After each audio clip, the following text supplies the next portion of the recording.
Salut à tous, victoire du Portugal 5-0 face à l'Ouzbékistan. Gros match du Portugal qui sont bien rentrés dans la compétition sur ce deuxième match. Et j'ai envie de dire aussi gros match de la légende Cristiano Ronaldo. Content pour lui qu'il a marqué un doublé, il a failli marquer un triplé. Et grosse prestation collective, individuelle de la part de Ronaldo. Et la Coupe du Monde est enfin lancée pour toutes les stars. On a vu Haaland, on a vu Mbappé, on a vu Messi. Maintenant, Ronaldo répond présent. Il répond à Messi en quelque sorte. Même si il aurait pu marquer un triplé, ça passe à ça de marquer un triplé. Mais il a été très altruiste, pas égoïste. Je pense à l'action où il laisse le coup franc à Nuno Mendes, une excellente feinte, ultra bien jouée. Il sait qu'il est moins bien placé qu'un gaucher, étant donné que Ronaldo est droitier, et il laisse le coup franc à Nuno Mendes pour le 2-0. Mais à part ça, j'ai trouvé qu'il était bon dans le jeu, Ronaldo, dans ses déplacements, dans ses appels, même dans son pressing. Il a fait des efforts et c'est ce qu'on demande à un attaquant. Et c'est pas facile pour lui, étant donné son âge, étant donné le championnat dans lequel il joue, de performer à ce niveau-là. C'est quand même impressionnant, même si ça reste l'Ouzbékistan en face, ça reste quand même la Coupe du Monde. Et se relever après cette vague médiatique, cette pression médiatique après le premier match, l'échec 1-1 face à la République démocratique du Congo, c'est quand même fort. Il n'y a pas juste Ronaldo qui s'est relevé, il y a aussi ses coéquipiers qui ont subi une grosse pression médiatique.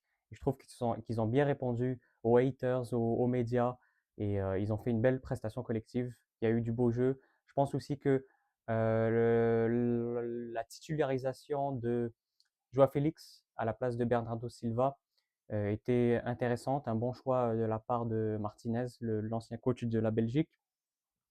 Je trouve que ça a vraiment apporté plus de fluidité dans le jeu parce que dans le premier match, Bernardo Silva il ralentissait un peu le jeu. Là, Joao Félix a apporté de l'animation. On sait qu'il joue avec Ronaldo à Al Nasser en Saudi League. Donc peut-être que ça a aidé et ça a fluidifié le jeu.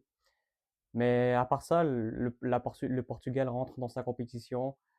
C'est important de mettre des buts. Ils auraient pu en mettre plus.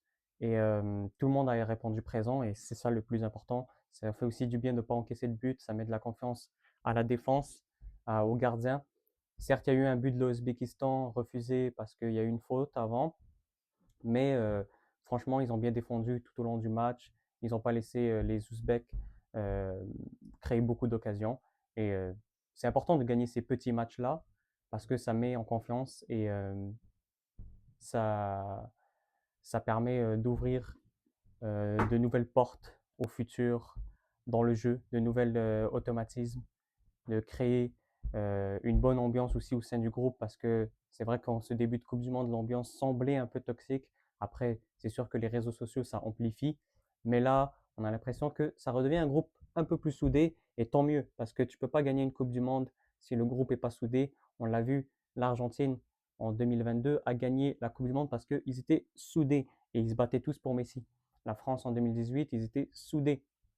C'était un groupe jeune qui avait faim de la deuxième étoile et c'est pour ça qu'ils ont gagné la Coupe du Monde 2018. Et là, si le Portugal se bat pour Ronaldo, si le Portugal montre qu'ils sont une équipe soudée, eh ben, ils peuvent aller très loin dans la compétition. Et il leur reste un match face à la Colombie, à voir ce que ça va donner, parce que là, ça sera vraiment un gros test. La Colombie qui était un finaliste de la précédente Copa América et qui a fait un excellent match d'ouverture face à l'Ouzbékistan aussi, avec des beaux buts. Donc, à voir ce que ça va donner. Et pour revenir sur Ronaldo, excellente performance, il répond présent. Je suis content pour lui, honnêtement, j'ai célébré tous ses buts. Je voulais même qu'il marque un triplé parce que moi, même si je suis fan de Messi, je suis avant tout un fan de football et j'aime quand les grands athlètes, les grands joueurs performent comme ça. C'est incroyable. Et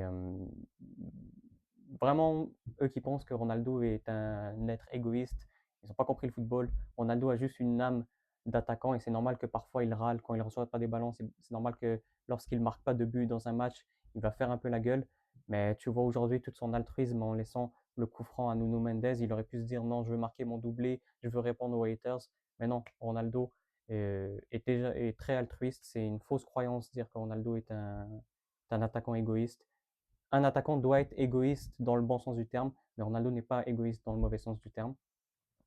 Et donc il l'a prouvé aujourd'hui en laissant le coup franc à Nuno Mendes.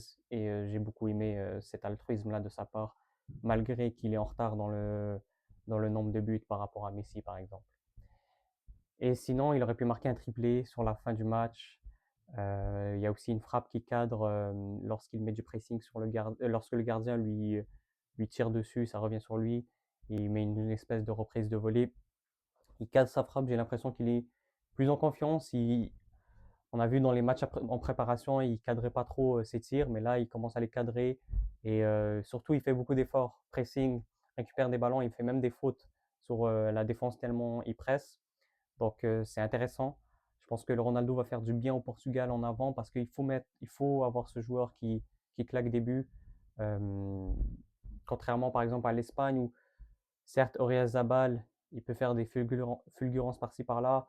Lamine Yamal aussi, il peut marquer des buts, mais je pense que l'Espagne, il leur manque cet attaquant qui claque des buts comme Haaland, Mbappé, Messi. Et là, le Portugal en Ronaldo. Donc, ça va leur faire du bien. L'Angleterre, ils ont Harry Kane. Donc, hâte de voir la suite du Portugal et je suis content que Ronaldo mette un doublé. J'espère qu'il va continuer comme ça. Et espérant un quart de finale Argentine-Portugal, je pense que ça va briser Internet si ça arrive. Et je pense que ce match-là définira beaucoup de choses sur le débat Ronaldo-Messi, même si je pense que Messi a assez prouvé qu'il est supérieur, mais peut-être que Messi est supérieur comme ça parce qu'il y a eu ce rival-là, Ronaldo, qui l'a poussé toutes ces années-là. Et les deux se poussent entre eux, les deux sont des compétiteurs et j'aime cette rivalité. Et c'est pour ça que je suis content quand les deux réussissent parce que ça élève le niveau des deux et c'est incroyable. Est-ce que j'ai manqué des choses? Bonne entrée de Semedo, l'ancien défenseur droit, latéral droit du Barça. Excellente entrée, il a fait un excellent match, j'ai beaucoup aimé. Bernardo Silva qui rentre aussi et qui a su bien jouer. Peut-être qu'il est meilleur en tant que joker lorsqu'il rentre. Pareil pour Raphaël Lao, j'ai l'impression que c'est un très bon joker. Quand il rentre, il apporte de l'explosivité et de la vivacité. Il a mis un excellent but. Et sinon, ouais, c'est très solide le Portugal. Le milieu de terrain est bien. Et ils ont commencé à jouer entre eux, à se faire des passes. Il n'y a pas d'ego sur ce match-là. Ce qui peut les tuer, leur plus grande faiblesse, c'est vraiment l'ego. Si Ronaldo euh, se met à jouer solo, ça serait mauvais. Je pense pas. Je pense qu'il a assez compris qu'il a plus l'âge euh, d'avant. Il doit se sacrifier un peu pour le collectif. Il doit laisser des coups francs, par exemple, tirés par d'autres joueurs lorsqu'ils sont mieux placés, etc. Et pareil pour les autres, Bruno Fernandes, Vitinha, João Neves, Cancelo et tout. S'ils mettent leur ego de côté et qu'ils font des passes à tout le monde, etc., ça va très bien se passer pour le Portugal parce que le talent, ils ont. Ça reste le mental à surveiller et l'ego de l'équipe en général. Et s'ils jouent comme l'Argentine, soudés comme ça, ils peuvent aller très loin et pourquoi pas aller chercher une première étoile dans cette Coupe du Monde 2026. À part ça, je pense que j'ai tout dit. Ronaldo marque un doublé, il aurait pu marquer un triplé, voire un quadruplé. Ça aurait été beau pour le football. Mais en tout cas, il envoie un message à ses haters et moi je suis très content, même si je suis fan de Messi, je suis fan du football avant tout. N'hésitez pas à me dire ce que vous avez pensé du match, ce que vous avez pensé de la prestation de Ronaldo. Et nous, on se dit à la prochaine pour de nouvelles vidéos. Bye!